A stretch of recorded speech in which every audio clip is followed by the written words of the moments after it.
It's been so long. In Adrientte Fanfiction, Part 25.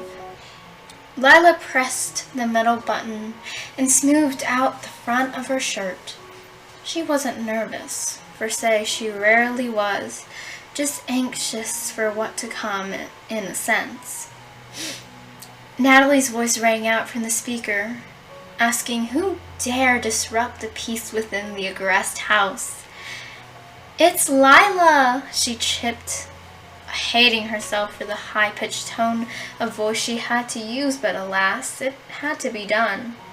People needed to think that she was an overly pleasant and perfectly sweet little girl, no matter how far that was or wasn't from the truth.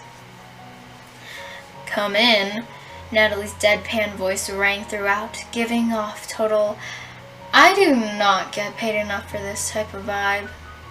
The large metal gates opened, with only the hint of a squeak, and Lila made her way into the house purposefully. As soon as she crossed the threshold, Natalie stood at the top of the stairs and stared down at the brunette blankly. God, it was like she had stolen Mr. Aggressive's hardened stare and pasted it on her own face. Okay, yeah, that was a mildly discomforting thought.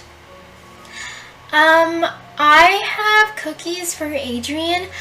I just feel so bad for making him mad," she said with a seemingly genuine expression.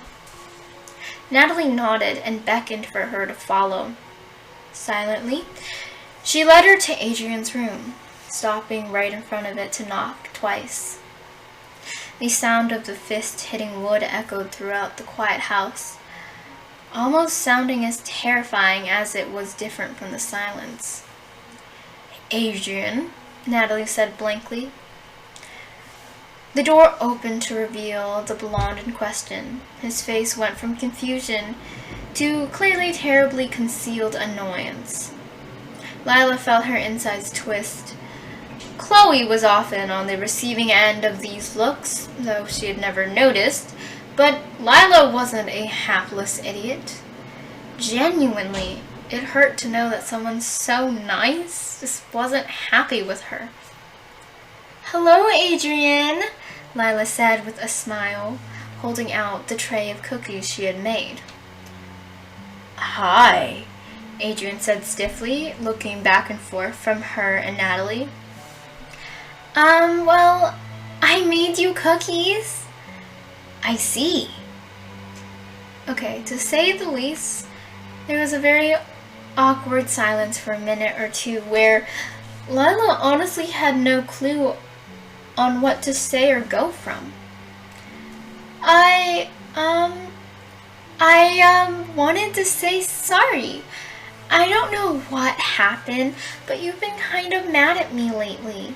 Lila held out the tray for him to take, but he didn't reach out for them. "Oh, well, I do appreciate the cookies, but honestly there isn't anything you can do now," Adrien said as he began to shut his bedroom door. However, Natalie didn't allow it to close fully by putting her hand out and grasping it firmly. "Adrien, please be polite and welcome your guests in," Natalie said stiffly. Adrien sighed, almost sounding like a regular teenager who just didn't want to do the dishes, and opened his door, motioning for Lila to come in.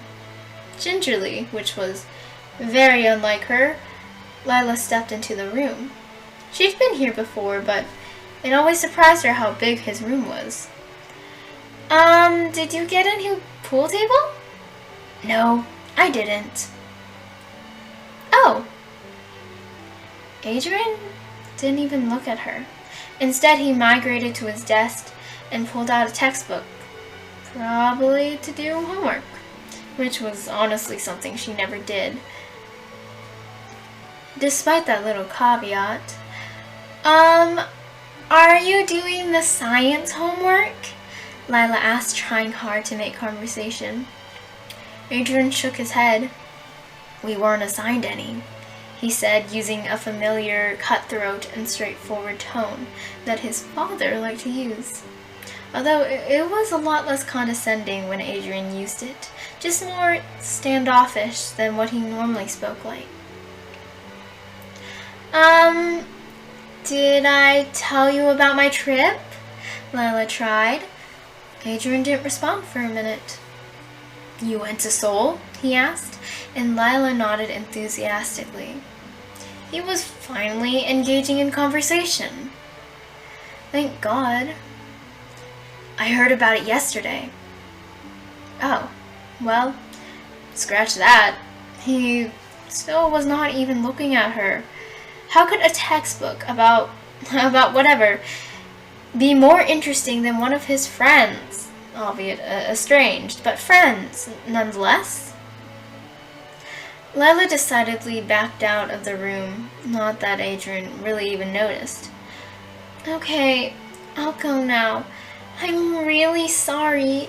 I still don't know what I did, but I'm sorry, and I really hope that we can stay friends, Lila said with a couple sad sighs, adding a couple sniffles here and there. Adrien turned around and faced her, his expression sorrowful. Lila nearly dropped her facade to smile, but luckily she didn't. He exhaled and looked at her finally. Look, I'm sorry for how I've been acting, he started, but I don't appreciate the way that you've been treating Marinette. And not just now, always. I don't think we can be friends in the future. Maybe acquaintances, but I think that's gonna be it. Adrien gave her a sad smile that Lila did not want to return. He weren't gonna be friends anymore? What? Please just leave me and Marinette alone, okay? And I'd like it if you didn't show up at my house again. And with that, Adrien sat back down at his desk, immersed in his textbook. Lila felt like a gaping fish. In fact, her mouth was open so wide that she probably looked like one too. This was completely unexpected. What? I didn't do anything to Marinette, Lila said, cursing herself for stuttering. Adrien sighed tiredly and shook his head. Lila, lying all the time isn't good. I don't know why you do it. That's not good. But it's okay. I don't know why you do it. But it's okay to admit it and get some help. But if you keep trying to hide it, that's not going to fix the problem. There was a mix of tiredness and kindness in his eyes, and Lila decided to only pay attention to the latter. However, that still didn't keep Lila from being genuinely offended that he was calling her out like this. Before Adrien could say anything else or poke holes into her story, Lila rushed out of the room and closed the door rather harshly. Taking a breath, Lila waited for her heartbeat to calm down. Why was it going so fast? She had no idea. Great job, Lila, she muttered to herself, sliding down the wall. She had come to try and win back Adrien. However, the opposite happened. Wonderful! It is perfectly wonderful. Truly, Marinette had opened Adrien's eyes, and it was annoying, to say the least. Not that Adrien was a complete fool. He was smart enough that Lila guessed that he'd figure it out by himself. The difference was, however, that Adrien was such a trusting person. It would have taken a couple more years for him to pick up on the details that didn't completely match up when Lila was too lazy to actually form a coherent story. With Marinette's interference, though, he had jumped straight to it. Why was that Dupan Chang such a meddler? Admittedly, it was more of an accident on purpose. The girl certainly meant to mess with her life and get Adrien out of it, but she had no clue how far the damage had gone. With a sigh, Lila walked her way to Mr. Aggress's office to show her to show him her notes app, and to say goodbye like a perfect little child. If Mr. Agrest was still on her side, even in a slight way, she could have reason to come again. She raised a fist to knock, but stopped barely before it hit the hard wood. There was a muffled conversation on the other side, but it seemed to be rather intense. Quietly, Lila leaned her head against the door and listened closely. It was hard to make out all of the words, but she was able to catch a few, especially since Mr. Agrest liked to raise his voice every so often. Ladybug, Nuru, Miraculouses, Hawkmoth, Win, her. Lila's eyebrows furrowed in confusion. Okay, why was Gabriel Agrest spewing off nonsense? And about the Miraculouses of all things? She thought about it hard. Maybe he wanted to get the rights to their costumes to use, like, who knows, the patterns? Or make lookalikes or something? No. That couldn't be it. It wasn't like people hadn't created full-on cosplay outfits already. Chloe literally had one and was akumatized in it. I will get them! That made Lila's eyes go wide, and the wheels turning in her head. Get them, the Miraculouses! He wanted to get the Miraculouses because he was Hawkmoth. Oh my god. Lila nearly screamed. Oh my god, she said over and over in her head. Gabriel Agrest was Hawkmoth. He was the terror of Paris, creator of supervillains. Next to being a fashion designer and father, though it was debatable as to how much time he spent on that portion of his life, he was also hunting down Ladybug and Chat Noir. To say the least, this was a mind-melting revelation. Lila made a muffled noise that she prayed Gabriel nor Natalie would hear. Unfortunately, her luck had run out very quickly on this day because before Lila could sprint the heck out of this house, the door was pushed open to reveal a mildly emotioned Natalie staring at her with worried eyes. Lila, she said. What is it? The woman changed her words and put on her mask of stone seriousness again. Lila just now felt like she had no words, nothing to say, and no explanation, which for the record was a feeling that she rarely got. The brunette prided herself on always knowing how to get herself out of trouble, no matter how severe it was. Okay, well... God, she was starting to sound like Marinette, stuttering and stammering like this.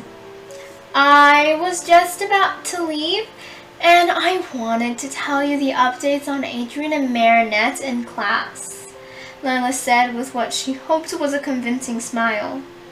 But right now she really couldn't perfectly force anything out, and Lila looked back behind her but didn't say anything.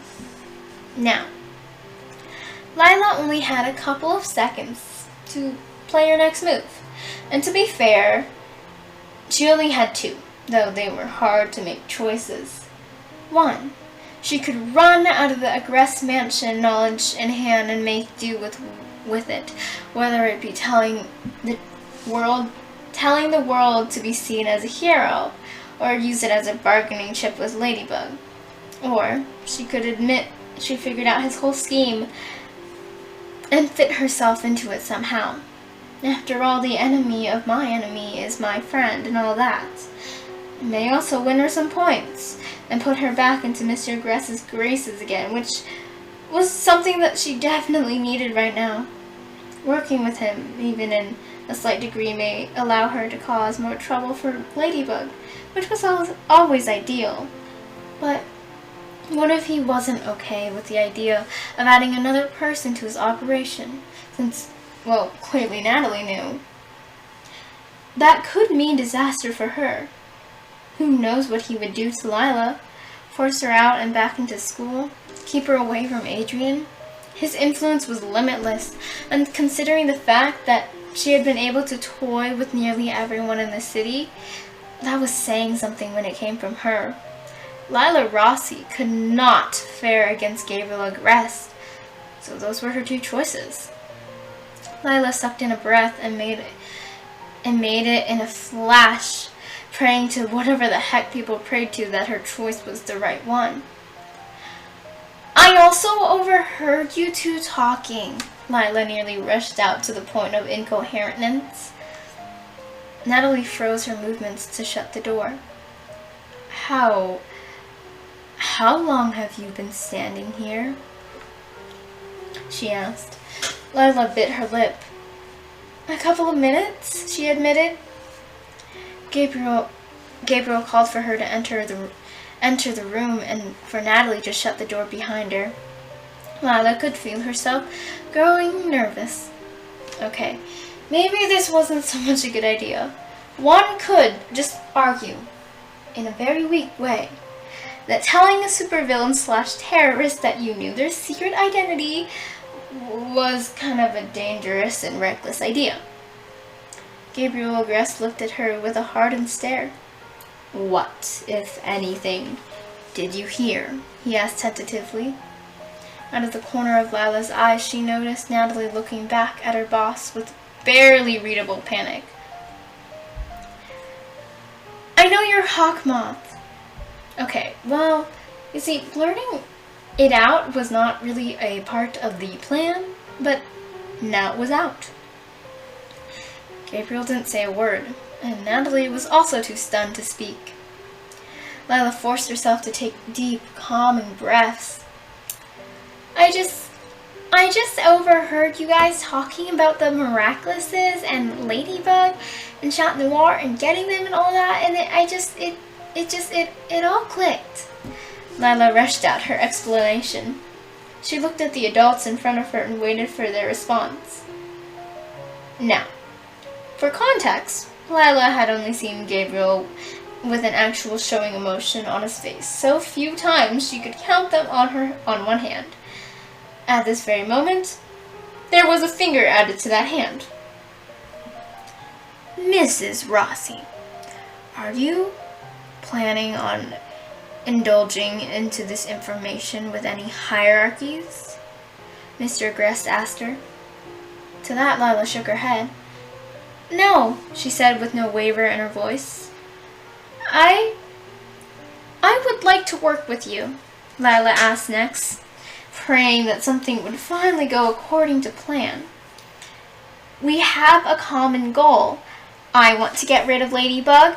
You want to get her miraculous, Lila explained, sounding a lot more confident than she actually felt. He exchanged a look with Natalie. Very well. This perhaps may become an amicable partnership. Come now, Gabriel said with a wicked smile on his features. He motioned for her and Natalie to follow him somewhere. Surprisingly, that took a lot less convincing than she had expected, but thank God it worked. Truth be told, Lila did find it a little weird that her new business partner was perfectly fine with accepting a 15-year-old girl as part of his schemes, but whatever made her plans worked made her smile. Lila plastered a similar wicked smile. This would be very good indeed.